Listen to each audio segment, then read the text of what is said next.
Nakain na si Bong Gingging. Pero, ikaw ang tako eh. Lumangoy na.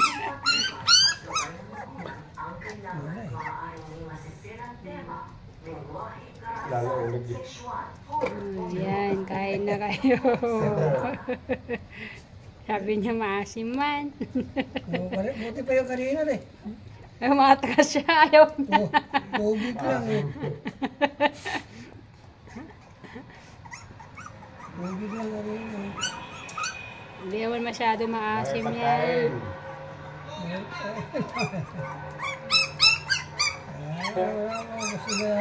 Yan, tikim-tikim. Yung pinakamatako eh. Ayan, yung payat na yan. Yan ang malakas kumain. Oh, di ba? Nakain na ng mga kanin.